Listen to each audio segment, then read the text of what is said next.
Connect with the management of Sterlite Technologies then. A strong quarter on all fronts. The revenue has gone up by 22%, PAT gone up by 29%. Let's speak to Anand Agarwal, CEO of Sterlite Technologies. Mr. Agarwal, good morning and great to have you with us. Well, like I was just mentioning, it's been a strong and a solid quarter for you. If you can tell us what was the major contribution from, and essentially talk about the optical fiber products and the contribution there, as well as the services side of the business. Sure. Good morning. Thank you for having me. Clearly, the quarter has seen growth that we've been seeing for the last few years for the telecom business. And largely, it's being driven by the data growth that we see across the segments. So we have five main areas of growth. We have, on one end, we have the telcos in India who are continuing to focus and will be rolling out their 4G networks, which is backhauled by optical fiber. We have the second area which is starting to show traction is the smart cities, and we have a few smart cities where we have started deploying the products. The third area where we are working is working in creating the network for the defense forces through our system integration initiatives. We have the rural broadband rollout which is happening, and at the same time the international focus that we have through our manufacturing in China and Brazil.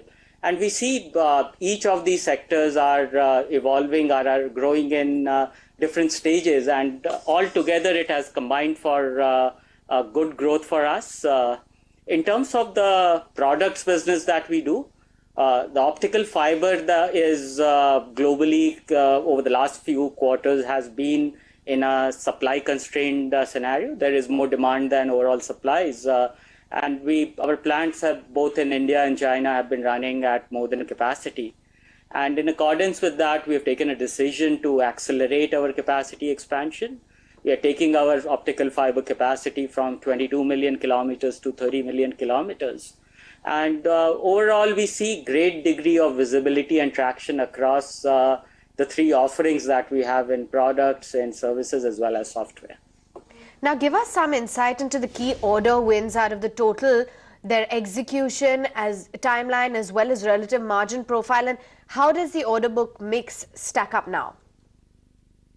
Sure. Our current order book is about 2,100 crores, and it's the bulk of the order book in terms of revenues is clearly towards system integration projects, which in terms of scale are the largest ones. Almost about 55 to 60% of the order book is towards system integration projects. The rest of it, about 30% is towards products, and about 10% is in terms of software. In terms of margin profile, our products business has higher margin profile. EBITDAs of almost about 25-26% comes from products, while lower EBITDAs of 11-12% comes from services and software. And we get a combined margin of about 21-22%, which we have been maintaining or slightly growing over the last several quarters.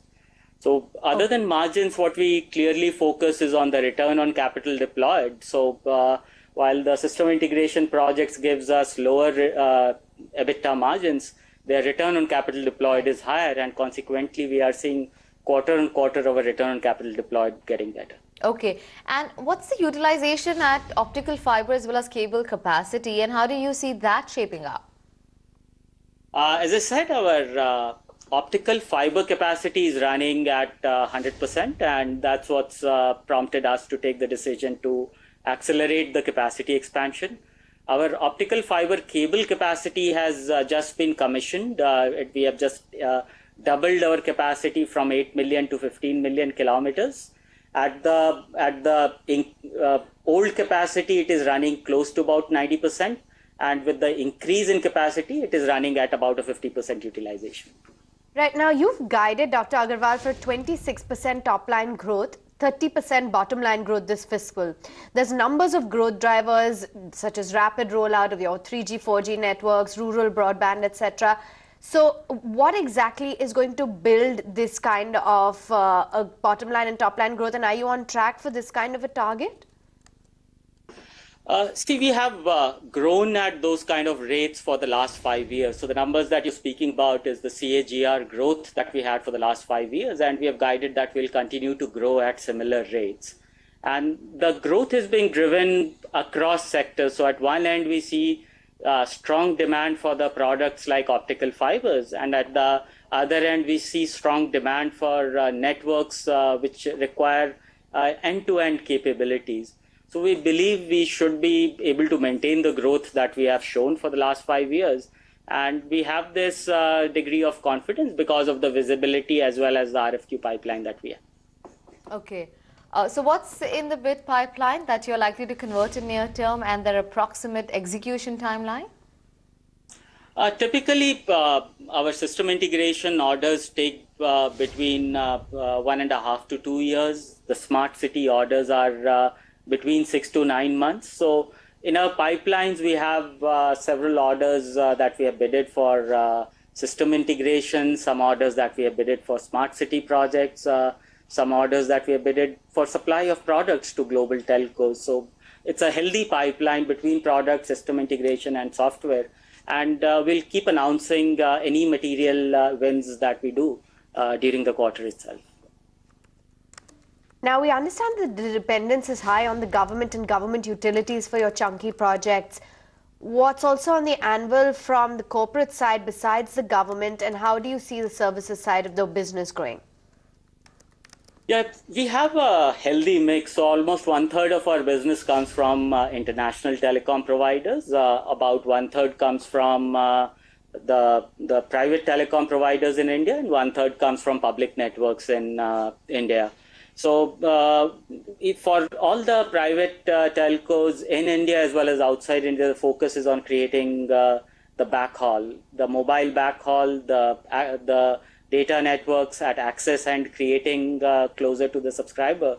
So we have a great degree of both order book as well as visibility with both the telcos in India as well as telcos outside the country. Okay. Also, you've advanced your expansion target of 30 million FKM to FY18. How much of this will be achieved through debottlenecking in capex marked for expansion? How much will be funded from internal accruals? Most of this will be a brownfield expansion. This will be done both by debottlenecking and process upgradations. And this requires a total capital of about 300 crores, and all of it will be funded through internal accruals. Thank you so much, Mr. Agarwal, for joining in and you. giving us a view on Sterlite Tech, how things have been shaping up, and all the very best for the coming quarters. Okay, moving on from one management to another, HOEC, an exceptional gain of 2.4 crores, and that's what bolstered a turnaround in the quarter gone by, with the PAT standing at 1.3 crore rupees. There was a sharp drop in the sales of about 11%. But let's get in then. P. Elango, Managing Director, HOEC, who joins in for more clarity on the numbers.